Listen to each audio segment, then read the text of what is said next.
Good morning students, class 4th, subject SST, Social Studies, Chapter 5, the coastal plains and Iceland, यानी कि भारत के तटीय मैदानी क्षेत्र, भारत के तटीय मैदान और द्वीप समूह, इनकी लोकेशन कहाँ है। The coastal plains are situated between the eastern and western Ghats and the sea. कहाँ स्थित है ये तटीय क्षेत्र?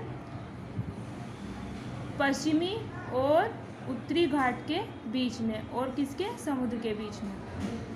और इसके साइड में क्या है? प्लेन्स यानी मैदानी क्षेत्र है। और फिर एक ग्रुप हो जाता है, दो ग्रुप हैं इसके, आइसलैंड के यानी कि द्वीप समूह के दो ग्रुप्स हैं।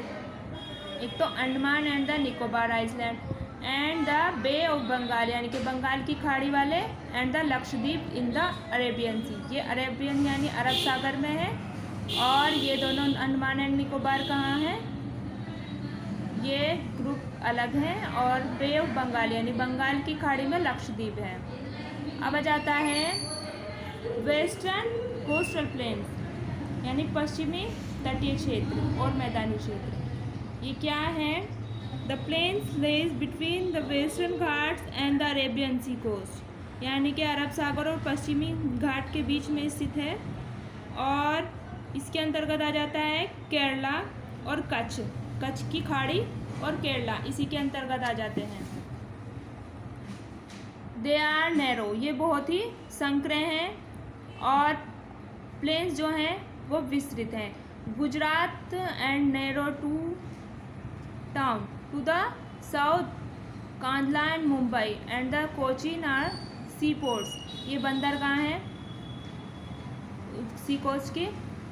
The south western part of these receive more rainfall यानी कि मोर रेनफॉल, यहाँ पर बहुत ही अधिक मात्रा में वर्षा होती है। द क्लाइमेट ऑफ गुजरात से भी ड्राई, फिर भी गुजरात का जो वातावरण है यानी कि वहाँ का वो सेमी ड्राई है, यानी कि वो शुष्क भी है और नहीं भी है, टाइम टू टाइम वो चेंज हो जाता है।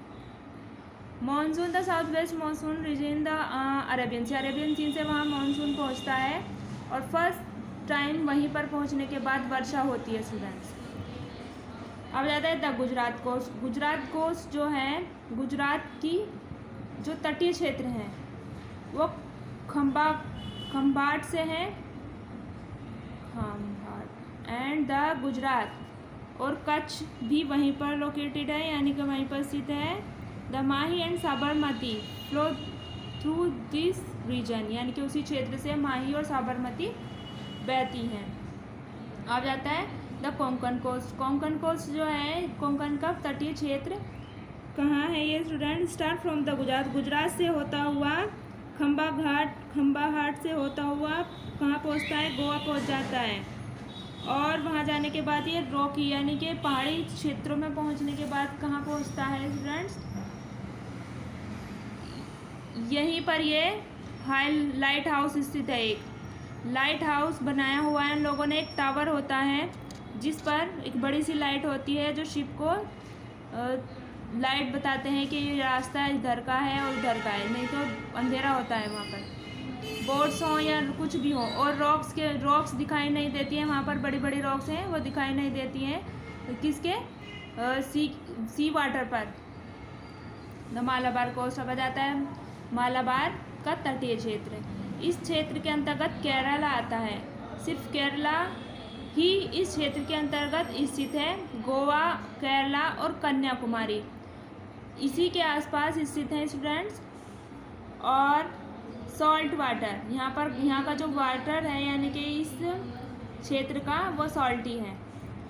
अब जाता है life in the western coastal planes यानी कि पश्चिमी तटीय क्षेत्र का मैदानी क्षेत्र कैसा है। ये गुजरात से होता है, महाराष्ट्र और गोवा से होता हुआ, कर्नाटक होता हुआ केरला के बॉर्डर पर पश्चिमी घाट में पहुंच जाता है students. Daman and Diu and Dadra and Nagar Haveli, ये क्या है? ये आइसलैंड है, द्वीप समूह है। और ये 7 भारत के अंतर्गत इनकी संख्या है 7। अब जाता है गुजरात। गुजरात के बारे में है ये पूरा, गुजरात में क्या है, कैसे है, क्या है। गुजरात की राजधानी स्टूडेंट्स गांधीनगर है। और जो कांधला है इसका इम्पोर्टेंट सी पोर्ट है, यानी कि इसकी महत्वपूर्ण एक जगह है जो बंदरगाह है खास इसकी। और इस क्या है, भुज का क्षेत्र में है। यहाँ पर राजकोट गुजरात का बहुत बड़ा शहर है। और नर्मदा और तापी और माही एंड साबरमती गुजरात में फेमस नदियाँ हैं।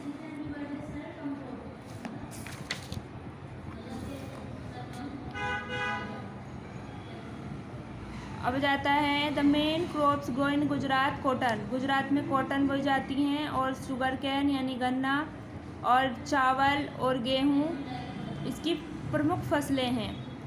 और यहाँ पर है क्या, अमूल की डेयरी यहाँ पर स्थित है। इसकी बहुत बड़ी इंडस्ट्री है अहमदाबाद में, जो बहुत ही फेमस है स्टूडेंट्स। और अंकलेश्वर और कोयाली भी यहीं पर स्थित है। Somnath and Dwarka, Sidhi Bashir mask भी यहीं पर स्थित है स्टूडेंट्स। गिर नेशनल पार्क यहाँ पर स्थित है। और गिर नेशनल पार्क किसके लिए प्रसिद्ध है, शेरों के लिए प्रसिद्ध है ये।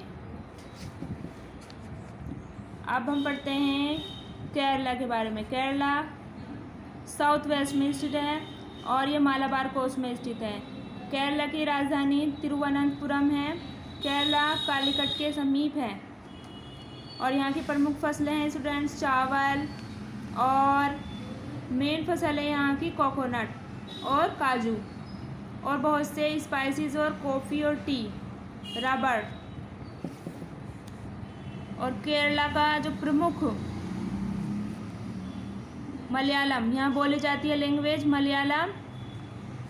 और यहाँ पर सबरीमाला का एक मंदिर है जो अप्पाया के नाम से यहाँ पर जाना जाता है। ये हिंदुज़्म के जो है पिलग्रिम सेंटर है, यानी कि आस्था का एक केंद्र है यहाँ पर सबरीमाला। और ओणम यहाँ पर मुख्य त्यौहार है। दमन और दीव, दमन एवं दीव क्या है, it is a small union territory. ये एक द्वीप समूह है जो टेरिटोरी यानी कि एक केंद्र शासित प्रदेश है ये, जिसे शासित करता है केंद्र सरकार की वहाँ पर सरकार होती है। और दमन एंड दीव ये इनकी राजधानियाँ नहीं होती हैं, ये सिर्फ अपने आप में इनका जो होता है स्टूडेंट्स, केंद्र की सरकार होती है, उस राज्य की अपनी कोई सरकार नहीं होती। ये 7 राज्य भारत के अंदर स्थित हैं। दादरा एवं नगर हवेली भी इसी प्रकार का एक क्षेत्र है। ये 1961 में बना था और इसकी जो कैपिटल है वो दमन है। दादरा एवं नगर हवेली, दादरा एवं नगर हवेली की जो कैपिटल है वो सिलवासा है और यहाँ पर बोली जाती है हिंदी। लक्षद्वीप एंड आइसलैंड, ये लक्षद्वीप एंड आइसलैंड जो है ये इसमें इसकी जो राजधानी है वो कावारत्ती है और ये बना था, यहाँ पर ज़्यादा जनसंख्या नहीं है, बहुत ही छोटा सा ये एक क्षेत्र है। ईस्टर्न कोस्टल प्लेन्स इसके अंतर्गत जाते हैं जो पूर्वी कोस्ट के हैं। अब वहाँ के लाइफ के बारे में ये पांडुचेरी यहाँ पर stage laying the eastern coast of India. Waste Bengal, Orissa, Andhra Pradesh and Tamil Nadu इसी के अंतर्गत आते हैं स्टूडेंट्स। और पांडुचेरी ये भी केंद्र शासित प्रदेश है। Puducherry was the island known as the Pondicherry, it is situated the south of Chennai in Tamil Nadu. ये चेन्नई और तमिलनाडु के अंतर्गत ही थी, लेकिन 1954 में इसको अलग कर दिया गया है, यूनियन इसकी बन गई थी स्टूडेंट्स। और प्रमुख फसलें हैं यहाँ पर चावल, कोकोनट, शुगर कैन इत्यादि। Students, Andaman and Nicobar island, Andaman and Nicobar island भी यही है। इसकी राजधानी पोर्ट ब्लेयर है स्टूडेंट। 1969 में इसको ये अस्तित्व में आया। Okay student, your chapter is clear. Thank you.